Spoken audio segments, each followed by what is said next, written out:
안녕하세요. 저는 평범한 60대 여성 이말순이라고 합니다. 경남에서 35년째 작은 분식집을 하고 있는 과부예요. 남편은 8년 전에 먼저 하늘나라로 갔고 저는 아들 하나 키우면서 그럭저럭 살아왔습니다. 대단한 재산은 없지만 남편이 남겨준 낡은 2층 건물 하나만이 노후를 든든히 해줬습니다. 굴곡 없는 인생이 어디 있겠냐마는 전 그 중에서도 정말로 평탄한 삶을 산 사람입니다. 정말로 그냥 평범한 삶이었어요. 아침 6시에 일어나서 분식집 문 열고 밤 10시에 닫고 35년 동안 하루도 빠짐없이 그렇게 살았습니다. 단골 손님들이 떡볶이 맛있다고 해주시면 그게 그렇게 뿌듯할 수가 없었어요. 남편이 없어서 힘들었지만 남편이 죽었을 때는 아들도 장성해서 일하고 있었고 저도 분식집을 하고 있으니 생계에도 큰 문제는 없었어요. 다만 남편이 있을 때 하나뿐인 아들을 장가 보내지 못한 게 애석할 뿐이죠.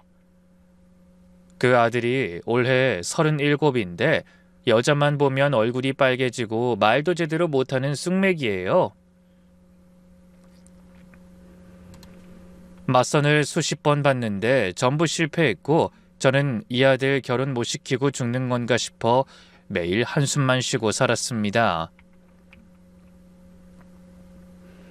주변에서 손주 자랑할 때마다 가슴이 먹먹하더라고요. 난 언제 손주 얼굴을 보나 그 생각뿐이었어요. 그런데 그 아들이 제 인생에 큰 위기를 가져올 줄은 상상도 못했어요.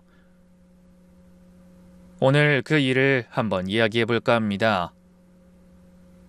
제 아들 준혁이는 어릴 때부터 내성적이었어요. 유치원 때도 혼자 구석에서 블록 쌓으면서 놀고 초등학교 때도 친구가 별로 없었습니다. 선생님이 학부모 상담 때마다 그러셨어요. 어머니, 준혁이가 너무 소극적이에요. 친구들이랑 어울리게 좀 해주세요. 그래서 태권도도 보내보고 축구 교실도 보내봤는데 소용없었어요. 그냥 타고난 성격이더라고요. 특히 여자애들 앞에서는 아예 입을 다물어 버렸습니다. 중학교 때 같은 반 여자애가 지우개 빌려달라고 했는데 그것도 못하고 얼굴만 빨개져서 도망갔다고 하더라고요. 고등학교 때는 짝이 여자애였는데 1년 내내 한마디도 못하고 지냈대요. 대학 때도 미팅 한 번 안 나가고 졸업했고 취직하고 나서도 마찬가지였습니다. 제가 얼마나 답답했으면 아들을 결혼정보회사에 제 손으로 직접 등록시켰어요. 매달 가입비만 몇십만 원씩 나가는데 만나는 여자마다 한 번 보고 연락이 끊겼습니다. 한 번은 결혼정보회사 직원이 저한테 전화했어요. 어머님, 아드님이 여자분 앞에서 너무 말씀을 안 하셔서요. 좀 연습을 시키셔야 할 것 같아요. 연습이요? 네, 거울 보고 대화 연습이라도요. 이러시면 매칭이 어려워요. 아이, 저한테 이야기할 게 아니라 아들한테 이야기해야지 제가 뭘 알겠어요. 이야기를 이미 드렸는데 안 돼서 이렇게 부득이 연락을 드렸어요. 그 말 듣고 얼마나 속상했는지 몰라요. 내 아들이 뭐가 부족해서 이런 소리를 들어야 하나 싶었습니다. 지인들한테 소개도 부탁하고 맞선도 수십 번 주선했는데 결과는 항상 같았어요. 어머님, 아드님이 너무 말이 없으셔서요. 좋은 분인 건 알겠는데 저랑은 안 맞는 것 같아요. 어머니, 솔직히 말씀드릴게요. 대화가 안 돼요. 그런 말만 줄창 들었습니다. 한 번은 맞선녀가 30분 만에 자리박치고 나갔다고 하더라고요. 아들이 그날 밤에 들어와서 방문 닫고 울었습니다.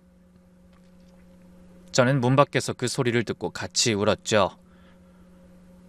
동네 사람들 입방아는 또 얼마나 지독한지 몰라요. 마이순이네 아들 아직도 총각이래? 벌써 37인데 언제 장가 가나? 저러다 칠순잔치 때도 혼자 앉아있겠네. 시장에서 장볼 때마다 등 뒤에서 수근거리는 소리가 들렸어요. 모른 척했지만 가슴에 비수가 꽂히는 것 같았습니다. 아들이 여럿 있었다면 아들 하나 정도 장가 안 가도 괜찮다고 생각했을 거예요. 그런데 외아들인데 저러고 있으니 미칠 노릇이었어요. 명절 때마다 친척들 핀잔도 들어야 했어요. 아, 형님, 준혁이 언제 결혼시킬 거예요? 이러다 칠순 넘기겠어. 아, 요즘 세상에 37가지 총각인 게 말이 돼요? 아, 형님이 너무 오냐오냐 키워서 그래요. 군대라도 다시 보내야 하는 거 아니에요? 그 말 들을 때마다 속이 까맣게 타들어갔습니다. 인간들 오지랖이 얼마나 넓은지, 왜 안 해도 될 말을 해서 사람 속을 뒤집는지. 사람들의 무심함에 상처받는 것도 몇 해를 넘어가니 화가 나기 시작하더라고요. 그러던 어느 날이었어요. 아들이 퇴근하고 들어오는데 표정이 평소와 다르더군요.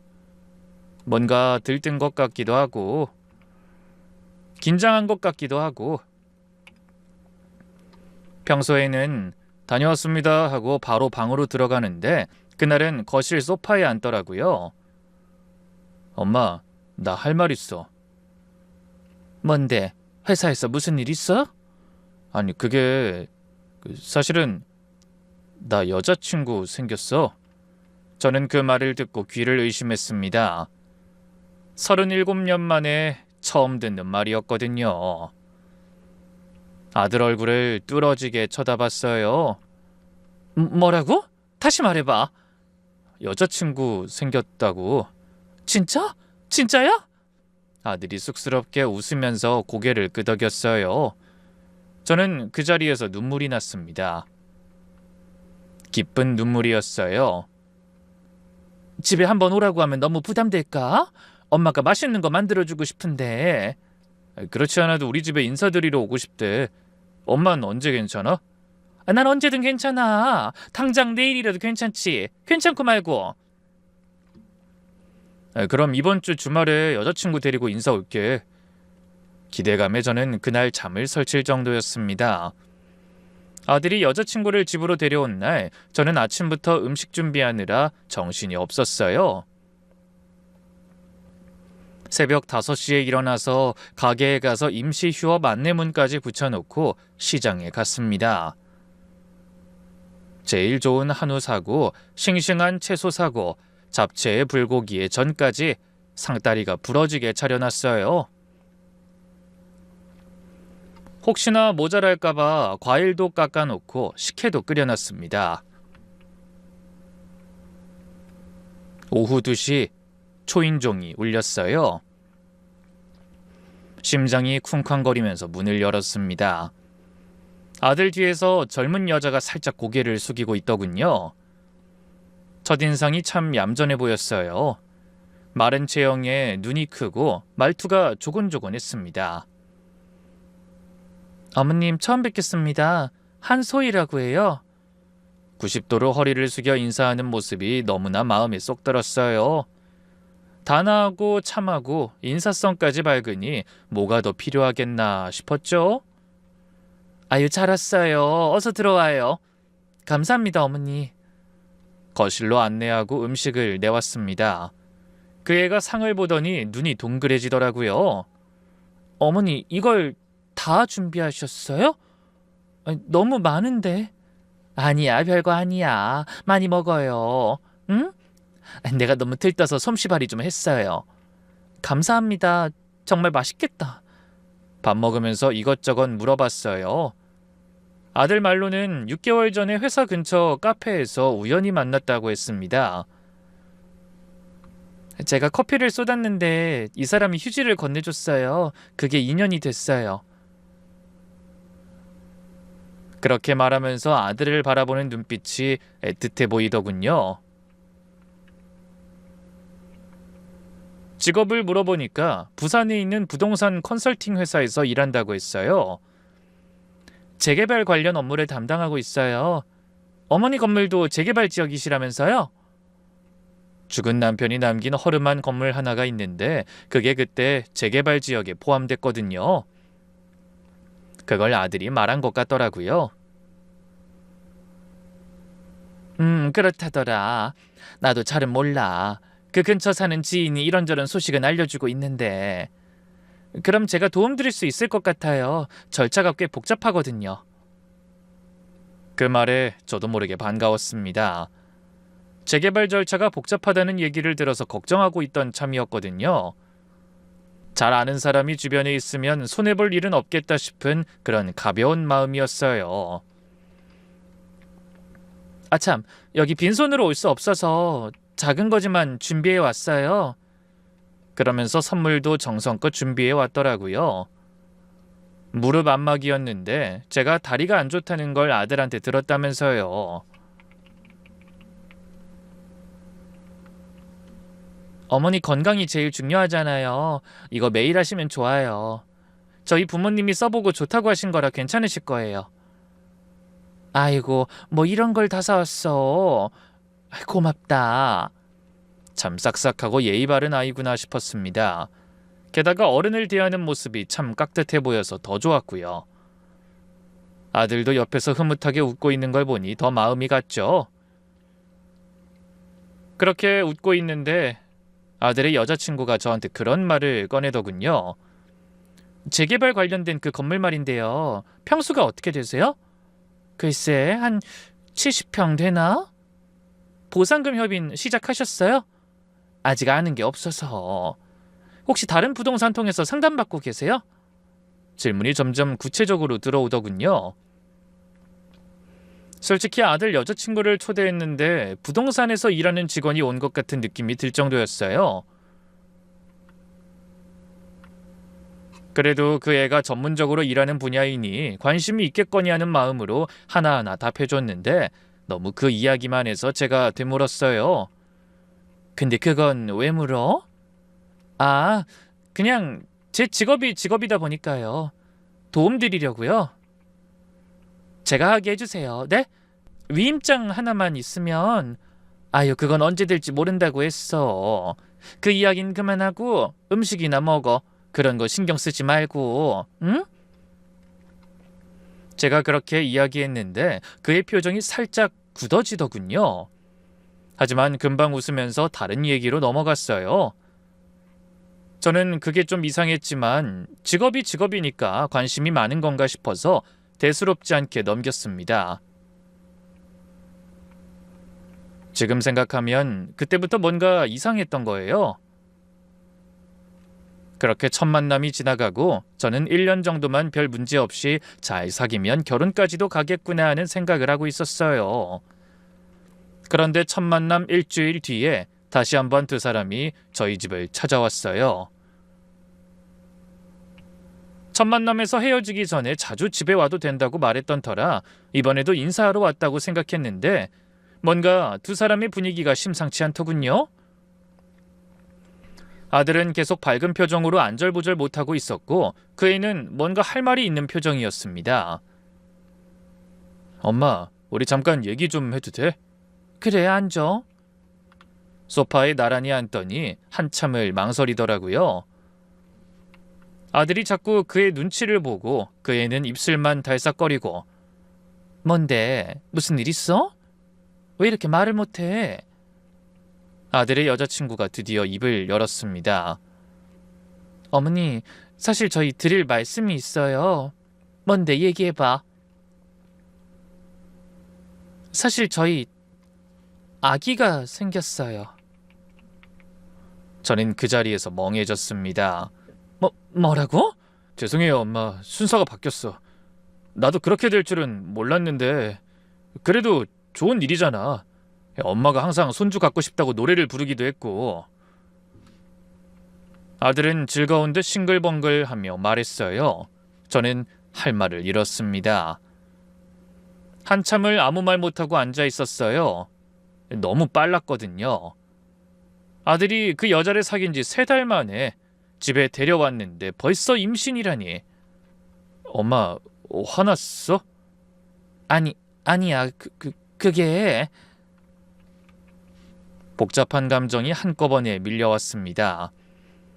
37 노총각 아들이 드디어 결혼하게 됐다는 기쁨과 손주가 생겼다는 설레임이 먼저 들었는데 그 뒤로는 뭔가 너무 급하게 돌아가는 것 같다는 불안함도 들기 시작했어요. 그런 기분들이 모조리 다 섞여서 뭐라고 말을 해야 할지 모르겠더라고요. 그래도 요즘엔 혼수로 애를 데려오는 일도 적지 않다니 그러려니 하고 말을 꺼냈습니다. 그럼 결혼은 애 낳고 하는 게 어떠니? 아니요, 어머니. 입덧이 너무 심해서요. 빨리 결혼하고 안정을 취하고 싶어요. 입덧이 심하면 쉬어야지 무슨 결혼 준비야.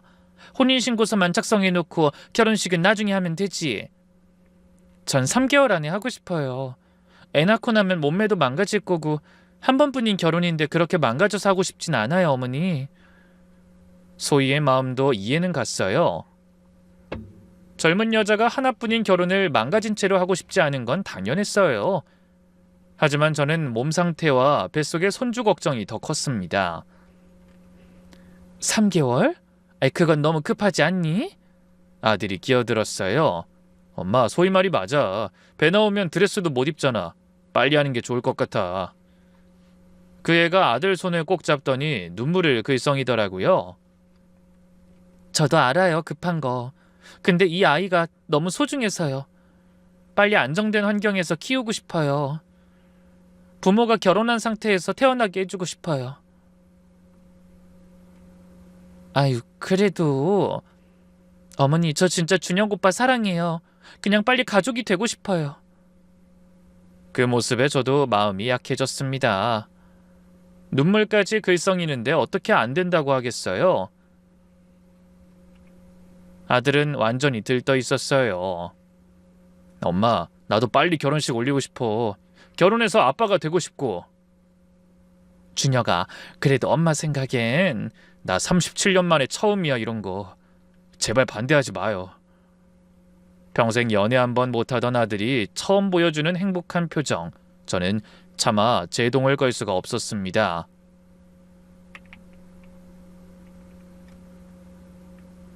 마음 한편에서는 계속 불안하다고 외쳤는데 그냥 모른 척 했어요. 그날 밤 잠이 안 왔습니다. 이불 속에서 뒤척이면서 생각했어요. 만난 지 3개월밖에 안 됐는데 임신이라니. 결혼을 3개월 안에 하자니 뭔가 너무 빠르게 돌아가고 있었어요. 지금 생각하면 그때 좀 더 확인했어야 했는데 아들의 행복한 얼굴에 눈이 멀었던 것 같습니다. 그 후로도 며칠간 잠이 안 왔어요. 왜 저렇게 서두르나 싶었어요. 게다가 첫 만남 때 제게 보여준 그 재개발에 대한 집착도 의심이 들었고요. 뭔가 이상하다는 느낌이 자꾸 들었어요. 밤에 자다가도 벌떡 일어나서 생각에 잠기곤 했습니다. 아들에게 이야기해봐야 소용도 없을 것 같아 그 애를 설득해보려고 그 애에게 전화를 하려고 했는데 번호를 몰랐어요. 그래서 그 애가 다닌다던 부산 부동산 컨설팅 회사에 직접 전화를 걸었습니다. 여보세요? 안녕하세요. 혹시 직원 중에 한소희 씨라고 바꿔주실 수 있나요? 제가 시어머니 될 사람인데. 한소희요? 잠시만요. 한참 기다렸더니 다시 목소리가 들려왔습니다. 저희 회사에 그런 분 안 계신데요. 아, 그래요? 분명히 거기 다닌다고 했는데 재개발 담당이라고? 직원 명부 다 확인해봤는데 없습니다. 잘못하신 것 같습니다. 전화를 끊고 나서 이상하다 싶었어요.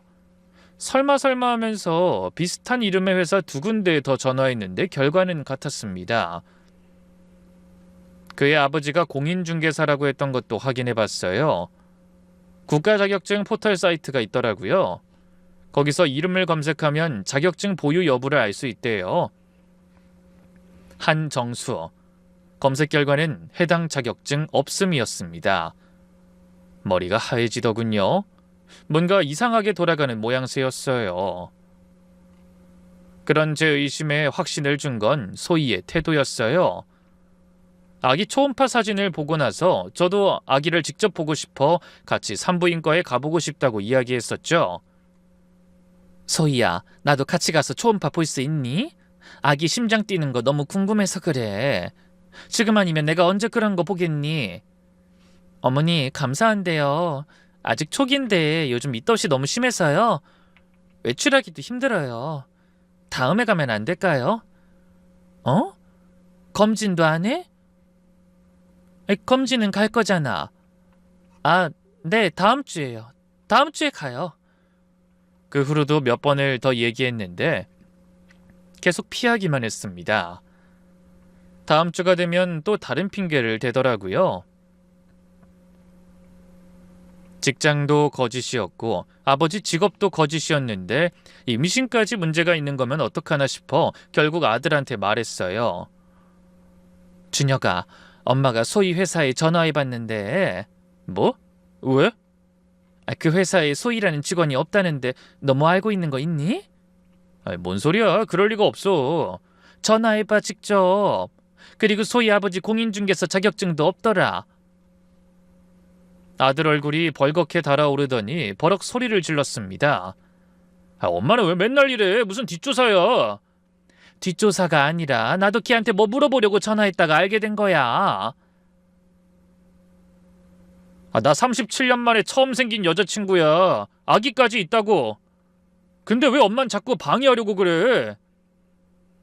방해가 아니라 이상해서 그러는 거잖아. 그만해 진짜. 그만하라고.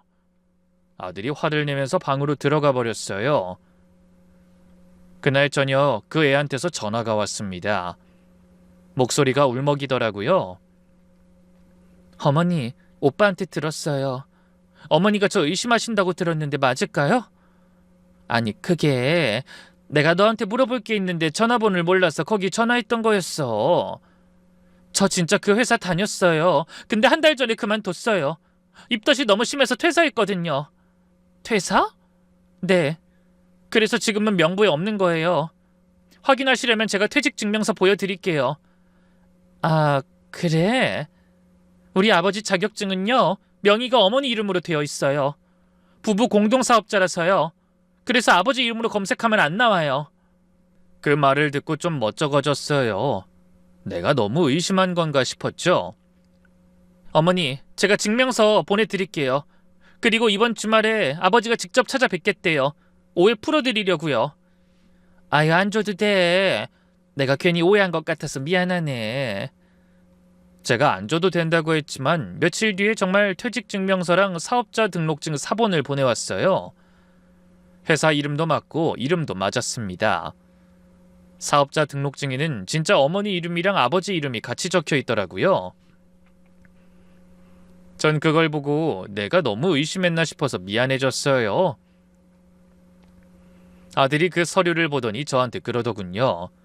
엄마 봐, 소희 말 맞잖아. 엄마가 괜히 의심한 거야. 그래, 내가 미안하다. 괜한 오해를 할 뻔했어. 소희한테 사과해. 많이 상처받았대. 결국 저는 그 애한테 전화해서 사과했습니다. 소희야, 내가 미안해. 내가 너무 지나쳤어.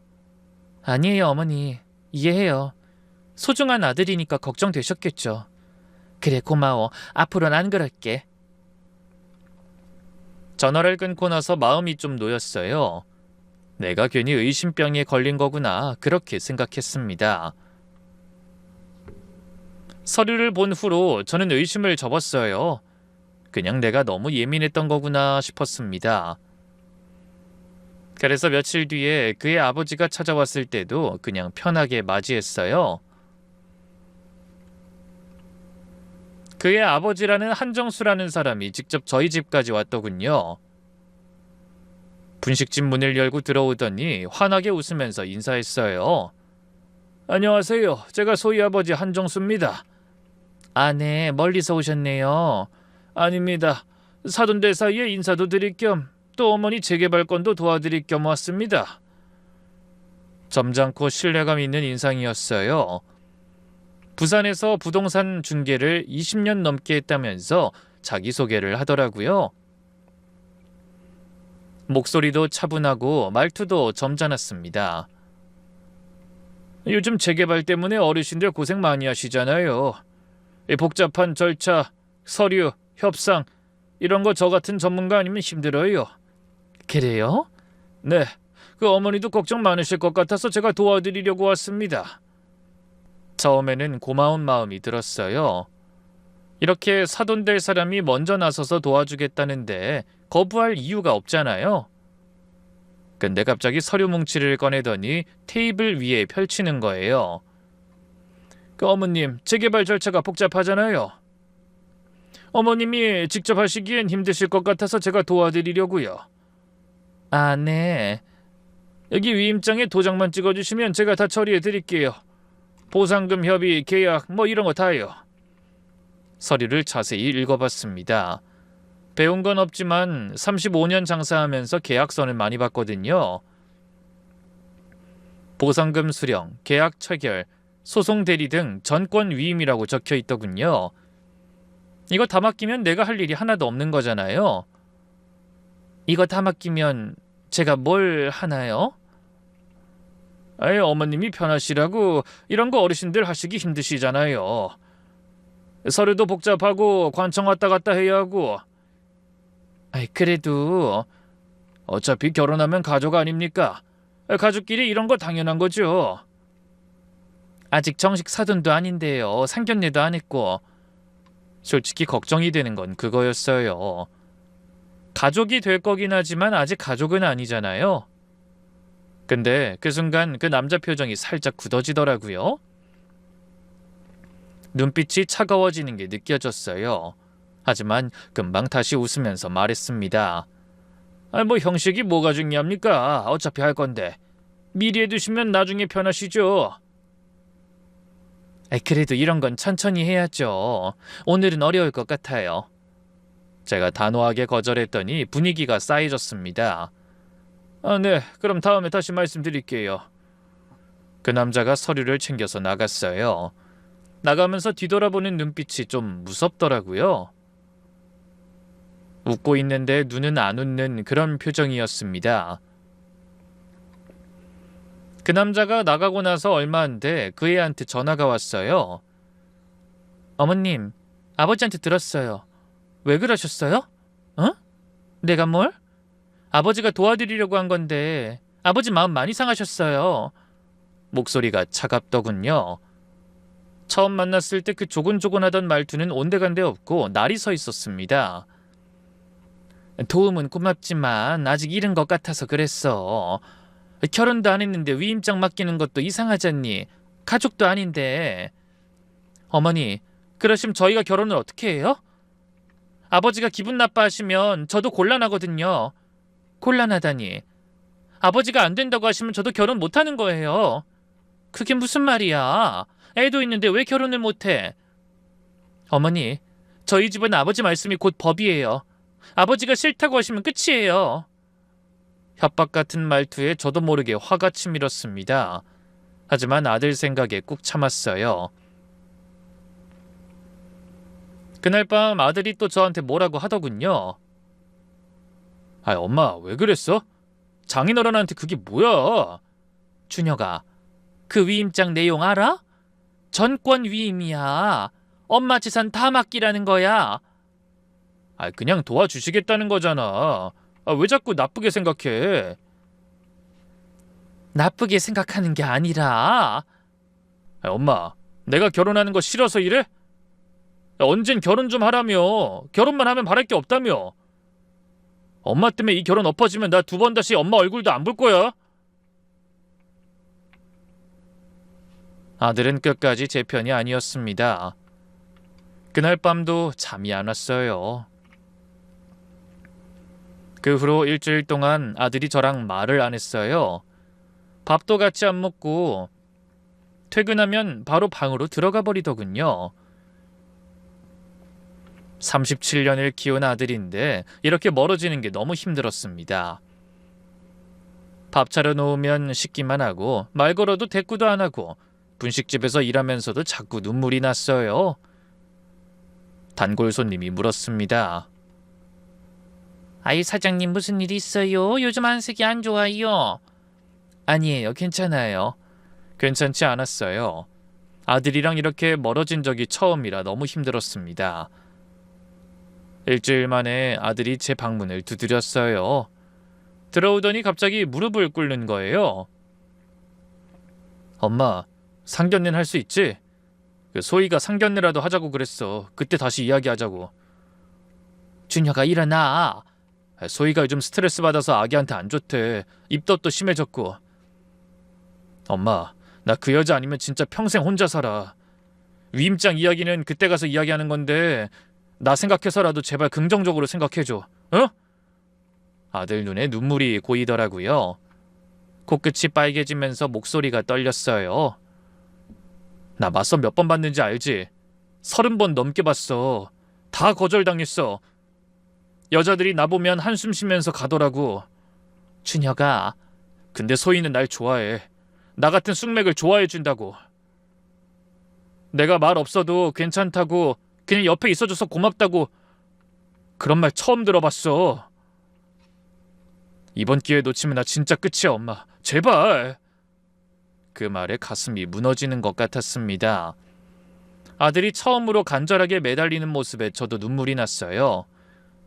알았어, 상견례 해줄게. 진짜? 엄마 진짜? 대신 이 자리에서 내가 똑똑히 확인할 거야. 이상한 거 있으면 그땐 네가 뭐라 해도 안 돼. 알았어. 고마워 엄마. 아들이 저를 꼭 안았습니다. 등을 토닥이면서 말했어요. 준혁아, 엄만 네가 행복했으면 좋겠어. 그것뿐이야. 알아 엄마, 고마워. 상견례 장소는 상대 측에서 정했어요. 시내에 있는 식당이었습니다. 한정식도 된다고 하더군요. 저는 미리 한번 가봤어요. 식당 분위긴 깔끔했고 음식도 괜찮아 보였습니다. 근데 여사장 얼굴을 스치듯 언뜻 봤는데 어디서 많이 본 것 같더라고요. 누구지 생각했는데 잘 떠오르지 않았어요. 그때는 그냥 대수롭지 않게 넘겼습니다. 상견례 날이 밝았습니다. 아침부터 긴장돼서 밥도 제대로 못 먹었어요. 새벽에 일어나서 미장원 가서 머리하고 집에 와서 옷장에서 제일 좋은 한복을 꺼내 입었습니다. 화장도 꼼꼼히 하고 거울 앞에서 한참을 서 있었어요. 오늘이다. 오늘 확실히 확인하자. 그리고 아무 문제 없으면 결혼시키는 거야. 그렇게 혼자 다짐하면서 집을 나섰습니다. 식당에 도착하니까 상대 측이 먼저 와 있더군요. 사돈이 될 두 사람과 며느리가 될 아이, 셋이 나란히 앉아 있었습니다. 그의 어머니는 처음 보는 얼굴이었는데 화사한 옷차림에 입담이 좋아 보이더라고요. 어머, 사돈 오셨네요. 어머나, 너무 젊으시다. 안녕하세요. 한복이 너무 잘 어울리셔요. 아우, 역시 품위가 있으시네. 아이고, 아닙니다. 우리 소희가 복 받았어요. 이렇게 멋진 시어머니를 모시게 됐으니.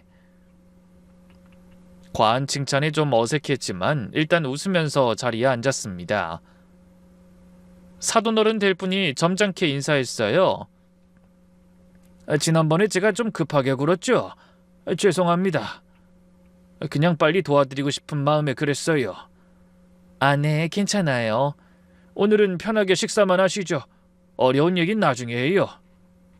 분위기가 나쁘지 않았어요. 그의 어머니가 계속 말을 걸면서 분위기를 띄웠습니다. 준혁이가 정말 듬직하더라고요. 저희는 첫눈에 마음에 들었어요. 어머, 감사합니다. 우리 소희가 눈이 높아서 그동안 연애도 안 했거든요. 근데 준혁이 만나고 완전 달라졌어요. 그래요? 네, 매일 준혁이 얘기만 해요. 오빠가 얼마나 착한지, 얼마나 다정한지. 그런 말을 들으니 기분이 좀 풀리더라고요. 곧 음식이 나오기 시작했어요. 직접 서빙을 하러 사장이 나왔는데 그 순간 전 깜짝 놀랐습니다. 그 얼굴, 분명히 아는 얼굴이었어요. 순호가. 저도 모르게 입에서 그 이름이 나왔습니다. 초등학교 때 단짝이었던 최순옥. 50년 만에 보는 얼굴인데도 어릴 때랑 변한 게 없더라고요. 순호가 나 말순이야, 이말순. 반갑게 불렀는데 순옥이가 잠깐 저를 쳐다봤어요. 눈이 마주쳤습니다. 분명히 저를 알아본 것 같았어요. 눈이 커지면서 잠깐 놀란 표정을 지었거든요. 근데 곧바로 무표정해지더니 고개를 돌리더군요. 사람 잘못 보셨나 봐요. 손님 음식 맛있게 드세요. 그러고는 빠르게 나가버렸습니다. 뒤도 안 돌아보고요. 너무 당황스러웠어요. 분명히 날 알아봤는데 왜 모른 척하는 거지? 서운하고 화나고 뭔가 이상하고 복잡한 감정이 한꺼번에 밀려왔습니다. 50년 만에 만난 친구가 왜 저러나? 아시는 분이세요? 그의 어머니가 물었어요. 아닌 것 같아요. 닮은 사람인 것 같아요. 찜찜한 마음으로 식사를 시작했는데 밥이 넘어가질 않더군요. 동창이었던 순옥이가 왜 저러는지 자꾸 신경이 쓰였습니다. 설마 날 못 알아본 건가 싶었죠. 근데 이름을 말했으면 떠올릴 법도 한데 이상했어요. 식사 중간에 화장실을 간다고 자리를 떴죠. 복도로 나왔는데 순옥이가 거기 서 있더군요. 마치 저를 기다린 것처럼. 손님, 화장실은 이쪽입니다. 순옥이가 제 손을 잡더니 화장실이 아니라 안쪽으로 이끌었어요. 창고 겸 사무실 같은 곳이었습니다. 어둡고 좁은 방이었는데 문을 닫자마자 순옥이 표정이 완전히 바뀌더군요. 그제야 저를 똑바로 쳐다봤어요. 말순아, 너 지금 상견례 중이야? 근데 순호가 아까 왜 그랬어? 왜 모른 척했어? 일부러 그런 거야. 뭐? 저 사람들 앞에서 우리가 아는 사이인 거 들키면 안 돼. 뭔 소리야? 무슨 일인데? 순옥이가 제 두 손을 꽉 잡았어요. 손이 차갑더라고요. 그리고 낮은 목소리로 말했습니다. 네 앞에 있던 남자 전문 사기꾼이야. 뭐? 재개발 보상금 노리고 접근하는 놈들이야. 저 여자 소희도 믿기고. 무슨 소리야? 우리 아들 여자친구인데. 저는 무슨 이야기인가 싶어 어리둥절했어요. 그런데 순옥이 표정이 너무 필사적이었어요. 결혼 사기야 말순아. 저녀는 상습범이라고. 그 말에 머리가 하얘지는 것 같았습니다. 다리에 힘이 풀리면서 휘청거렸어요. 순옥이가 저를 부축했습니다. 그걸 네가 어떻게 알아? 순옥이 눈에 눈물이 고이더군요. 입술이 떨리면서 겨우 말을 이었습니다. 4년 전에 우리 엄마랑 늦둥이 동생이 저놈들한테 당했어. 뭐? 엄마 전 재산 5억 날리고 지금 요양병원이야. 치매가 더 심해져서 나도 못 알아봐. 저는 그 자리에서 주저앉을 뻔했어요. 순옥이가 저를 안아주면서 말했습니다. 말순아, 정신 차려. 아직 안 끝났어. 네가 막을 수 있어. 순옥이가 4년 전 일을 털어놓기 시작했어요. 목소리가 계속 떨렸습니다. 우리 친정엄마가 그때 80세였어. 재개발 지역에 조그만 주택 하나 있었고. 저놈들이 어떻게 접근했는지 알아? 우리 막내 남동생 통해서 전현이 먼저 접근했어. 네 동생한테? 우리 동생도 늦게까지 총각이었거든. 40 넘어서도 결혼 못하고 있었어. 순옥이 목소리가 더 떨렸습니다. 전현이 동생한테 작업 걸었어. 몇 달 사귀다가 임신했다고 하더라고. 임신? 너희는 임신 이야기 안 해? 소름이 돋았어요. 그래서 급하게 결혼 추진했지. 근데 동시에 전현 아버지란 놈이 우리 엄마한테 접근한 거야. 어떻게? 사돈 네 사람인데 재개발 도와드리겠다면서 매일같이 찾아와서 선물 주고 즐겁게 해줘서 결국 우리 엄마가 저 인간들한테 넘어가서 위임장에 도장을 찍었거든. 저는 소름이 돋았어요. 나한테도 똑같이 했던 거잖아요. 똑같은 수법이었어요. 보상금 5억 중에 4억을 가로챘어. 서류 위조하고 엄마 몰래 계약하고 그러고 나서 파혼했어. 파혼? 임신 거짓말이었어. 애초에 임신한 적도 없었고. 세상에. 그제야 한소희가 산부인과에 가자는 제 말에 왜 거절했는지 알겠더군요. 임신을 안 했으니 갈 수가 없었던 거죠. 우리 동생이 그 충격에. 순옥이가 말을 잇지 못하고 울었어요. 한참을 울다가 겨우 말을 이었습니다. 지금도 정신과 다니고 있어. 사회생활도 못해. 집에만 있어. 저는 너무 놀라 아무 말도 못했습니다. 파혼을 했다는 걸 보니 혼인신고서를 작성하지 않았던 모양이었어요. 그러자 그때 생각이 나더군요. 혼인신고 먼저 하고 결혼은 나중에 하자던 제 말에 무조건 결혼식 먼저 해야 한다던 그 애가요. 결혼을 해도 혼인신고를 안 하면 사실혼일 뿐이니까 이혼도 필요 없고 파혼인 거죠. 우리 엄만 그 충격에 치매가 확 심해져서 요양병원 갔어. 나도 못 알아봐 이제. 딸이 면회 가도 누구세요 그래? 저는 순옥이를 꼭 안아줬어요. 너무나 놀랍고 무서웠거든요. 저도 다른 사람의 온기가 필요할 정도로 소름이 돋았으니까요. 고소는 안 했어? 했지. 근데 증거 불충분이래. 위임장에 엄마 도장 찍혀 있으니까 합법적인 계약이래.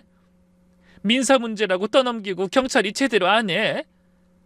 그래서 네가 명태하고 여기서 식당 차렸어. 저놈들 추적하려고. 이 근처에서 장사하면 언젠가 또 걸릴 줄 알았어. 피해자가 많아? 다 합쳐서 네 가구야. 내가 조사한 것만 그 정도라고. 순옥이가 제 손을 다시 잡았어요. 근데 오늘 네 아들이 저기 전 연놈들이랑 같이 들어오는 거 보고 심장이 멎는 줄 알았어. 하늘이 준 기회야 말쓰나. 이번엔 막아야 해. 내가 도와줄게. 순옥이가 봉투를 하나 건넸습니다. 안에는 한정수 전과 기록, 피해자 명단, 그 애의 과거 결혼 사기 전력 3건이 다 들어있었어요. 사진도 있었습니다. 그 애가 다른 남자들이랑 찍은 약혼 사진들이었어요. 이거 다 증거야. 이번엔 놓치면 안 돼. 저는 그 서류들을 꼭 쥐었습니다. 저는 그 자료들을 가방에 넣고 마음을 가다듬었어요. 손이 떨렸지만 정신을 차렸습니다. 순호가 어떻게 해야 할까? 일단 아무렇지 않은 척해. 녹음부터 확보하고 결정적일 때 터뜨려. 알았어. 내가 밖에서 대기하고 있을게. 신호 주면 바로 들어갈 테니까 경찰도 미리 연락해 놓을게. 고마워 순호가. 고맙긴. 너까지 우리 엄마처럼 만들 순 없어서 그래. 핸드폰 녹음을 켜고 자리로 돌아갔습니다. 화장실 갔다 온다고 하고 15분이나 지났더군요. 아이 사돈 오래 계셨네요. 속이 안 좋으세요? 그의 어머니가 물었어요. 네, 좀 생각할 게 있어서요. 무슨 생각이요? 걱정되는 일 있으세요? 전 일부러 미끼를 던졌어요. 최대한 자연스럽게 말했습니다. 사실 제가 요즘 건강이 안 좋아서요. 아이고, 어디 편찮으세요? 여기저기 쑤시고 그래요. 병원에서 검사해보라고 하는데 무섭더라고요. 어머나 큰일이네요. 그래서 생각해봤는데 보상금 나오면 준혁이 이름으로 해놓을까 해요. 제가 혹시 아프면 복잡하잖아요. 그 순간 한정수라는 남자 눈빛이 반짝거렸어요. 놓치지 않았습니다.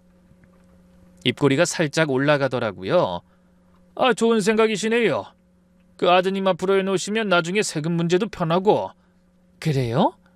네, 뭐 증여세 절세 효과도 있고요. 미리 해놓으시는 게 좋습니다. 근데 절차가 복잡하지 않을까요? 제가 도와드릴게요. 어차피 가족되는 거 제가 처리해드리죠. 서류 준비부터 관청일까지 제가 다 해드릴게요. 그의 어머니도 거들었어요. 어머님, 그 소희가 아기 낳으면 양육비도 많이 드는데 빨리 정리하시는 게 좋아요. 그래요? 네, 요즘 아기 키우는데 돈이 얼마나 드는지 몰라요. 분유값, 기저귀값, 교육비. 준혁이 이름으로 해놓으시면 우리 소희가 관리해 줄 수 있잖아요. 입이 떡 벌어졌어요. 정말 뻔뻔하더군요. 내 재산을 자기 딸이 관리해 주겠다니. 아직 결혼도 안 했는데 벌써 내 돈을 자기 돈처럼 말하고 있었어요. 그 애도 한마디 했습니다. 어머니, 저희 믿으세요. 제가 어머니 모시는 거 자신 있어요. 돈 관리도 잘할 수 있어요. 속으로 생각했죠. 저놈들이 스스로 무덤을 파고 있다고요. 그래, 생각해 볼게. 근데 급하게 하긴 좀 그렇고. 급할수록 빨리 하셔야 해요. 재개발 일정이 있으니까요. 한정수가 재촉하더군요. 상견례 끝나고 바로 서류 준비하시죠. 제가 다 해드릴게요. 위임장 같은 거요? 네, 그거면 돼요. 도장만 찍어주시면 됩니다. 저는 고개를 끄덕이는 척했어요. 녹음기는 계속 돌아가고 있었습니다. 저는 21번 크게 쉬었어요. 이제 시작이다. 맘먹고 입을 열었습니다.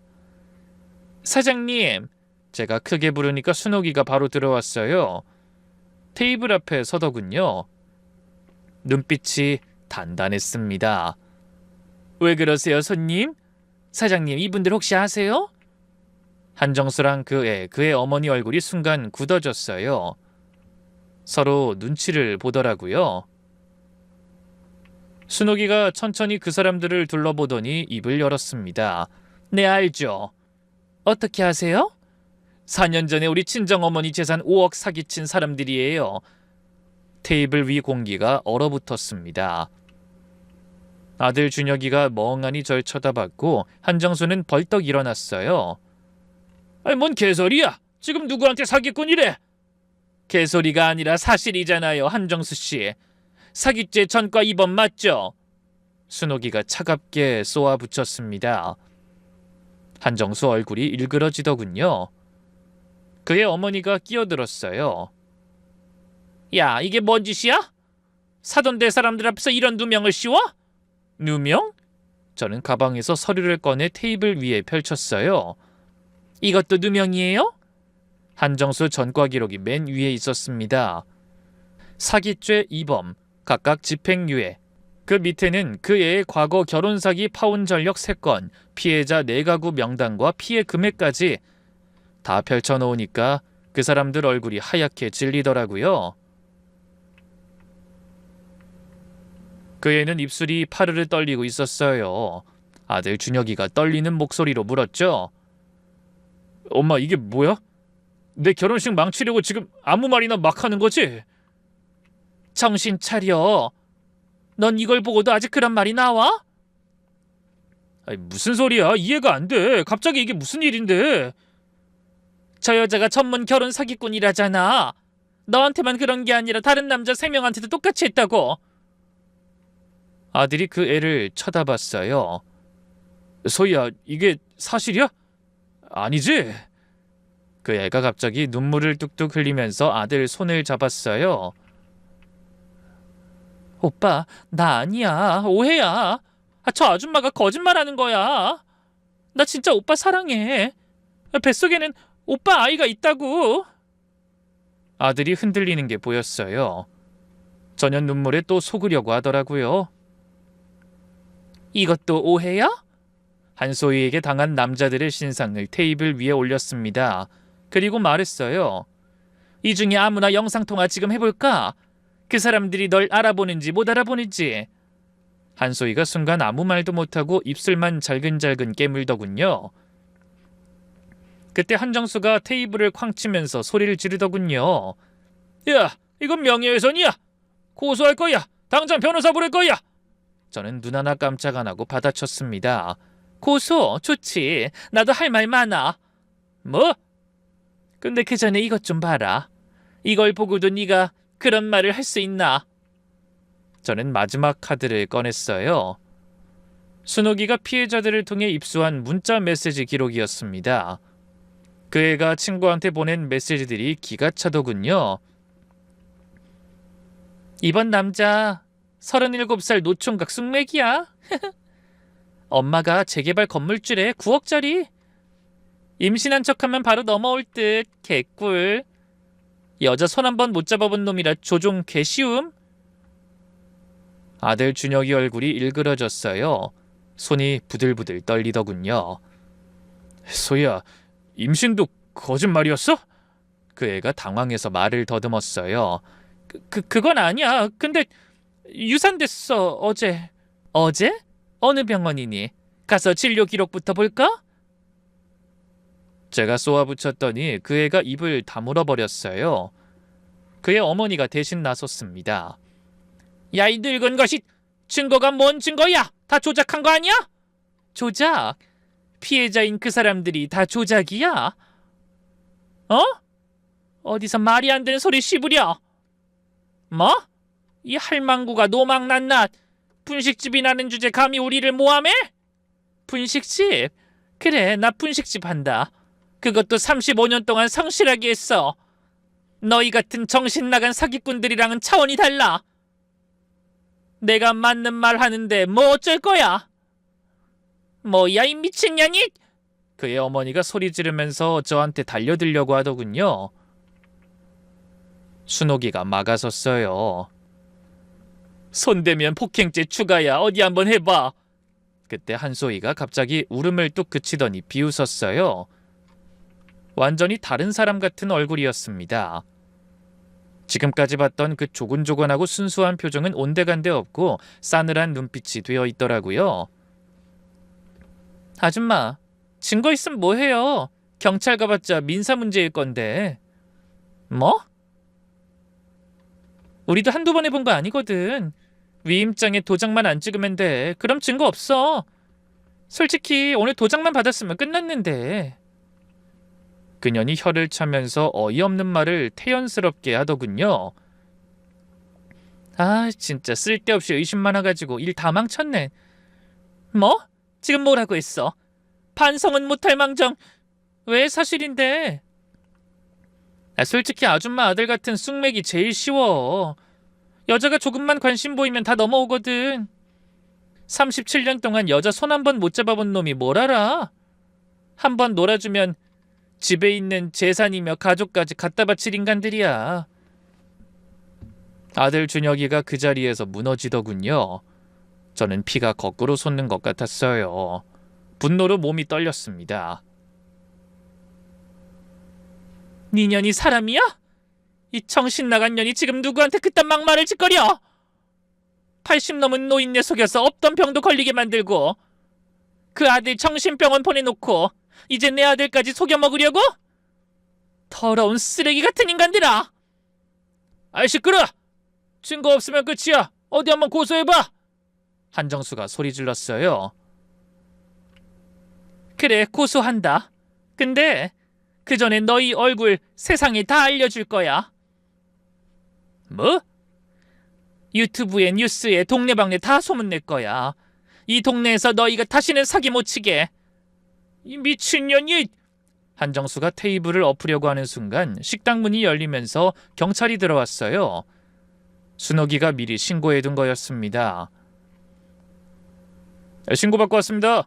경찰이 들어오자 한정수 가족 얼굴이 사색이 되더군요. 그의 어머니가 갑자기 태도를 바꿨어요. 아이고, 경찰 아저씨, 오해예요.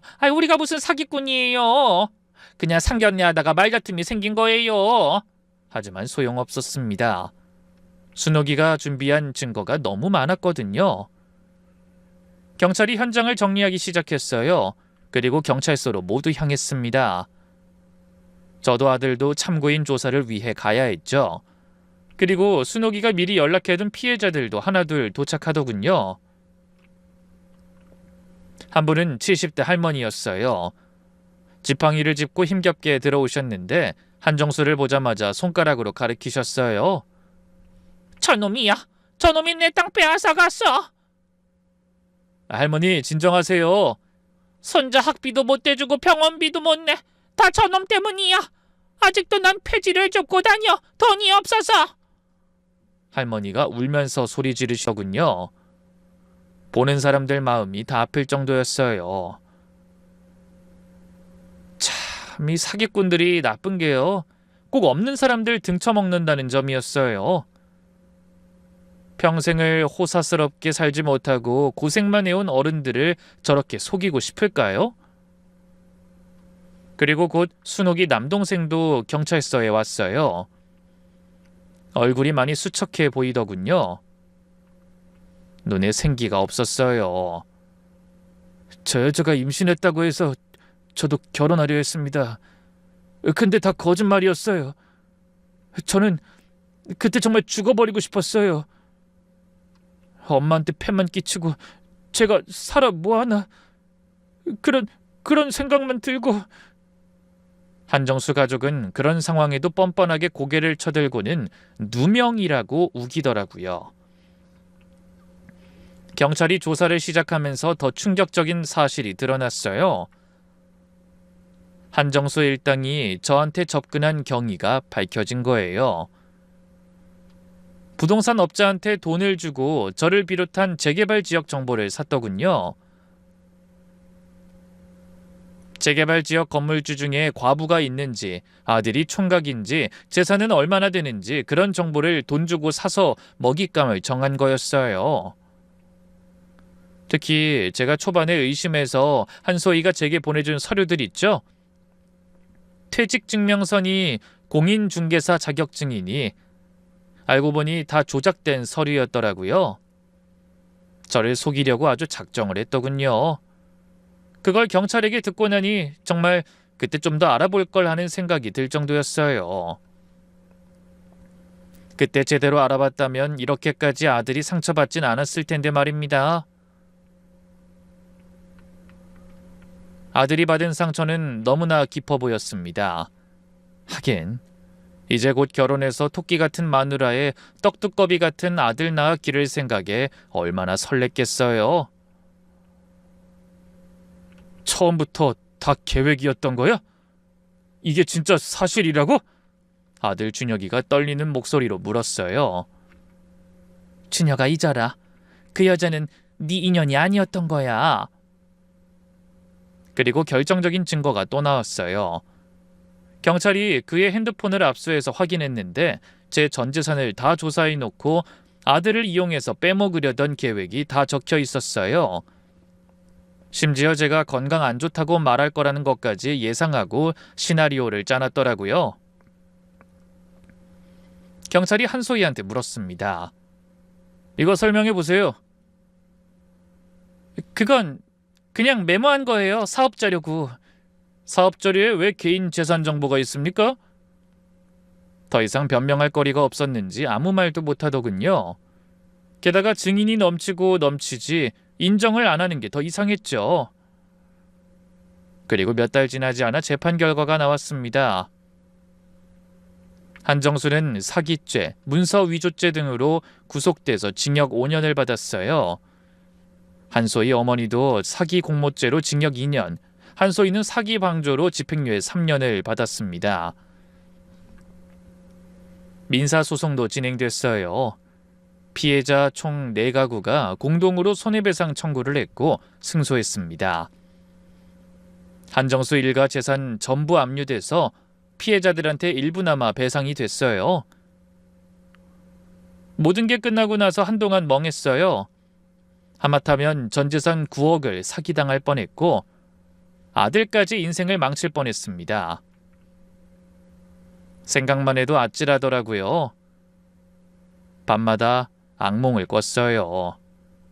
그년이 웃으면서 도장만 찍으세요 라고 말하는 꿈이요. 아들 준혁인 한동안 심한 우울증에 시달렸어요. 37년 만에 처음 사귄 여자가 사기꾼이었다는 충격이 너무 컸던 거죠. 밥도 안 먹고 회사도 안 나가고 방에만 틀어박혀 있었습니다. 어느 날 밤에 아들 방에 들어갔어요. 불도 안 켜고 침대에 누워있더라고요. 준혁아, 밥 먹자. 아들, 이제 그만 엄마 걱정시키고 일어나. 엄마 너까지 이러면 무서워 안 돼. 응? 엄마, 내가 바보였어. 그게 뭔 소리니? 절대 그런 거 아니야. 아니야. 엄마 말 들을 걸. 처음부터 이상했다 했잖아. 내가 그때 그 말 들었으면. 네 잘못 아니야. 그놈들이 나쁜 거지. 아들이 울기 시작했어요. 저는 아들을 꼭 안아줬습니다. 괜찮아. 다 끝났고 아무 문제 없잖아. 엄마 미안해. 엄마한테 소리 지르고 의심한다고 화내고. 다 잊어. 지나간 일이야. 그렇게 아들을 품어주면서 함께 회복해 나갔습니다. 시간이 약이라고 6개월쯤 지나니까 아들도 조금씩 웃기 시작하더라고요. 순옥이한테는 평생 갚지 못할 은혜를 줬어요. 50년 만에 다시 만난 동창이 제 인생을 구해준 거잖아요. 순옥아 진짜 고마워. 네가 아니었으면 나 어떻게 됐을지 몰라. 말순아 그런 말 하지 마. 내가 고마워. 덕분에 우리 엄마 우리 동생 원수 갚은 거잖아.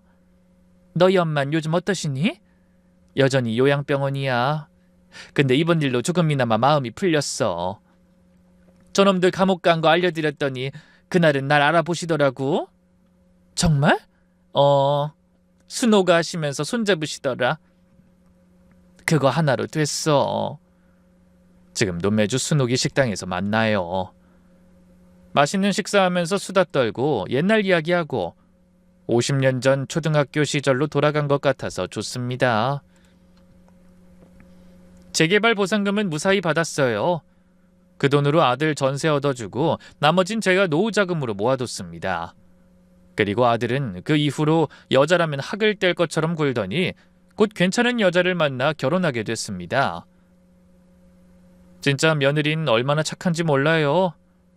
제가 아플 때 직접 병원까지 데려다주고 명절마다 찾아와서 음식 준비 도와주고 처음 만났을 때 재산 얘기 같은 거 단 한마디도 안 하더라고요.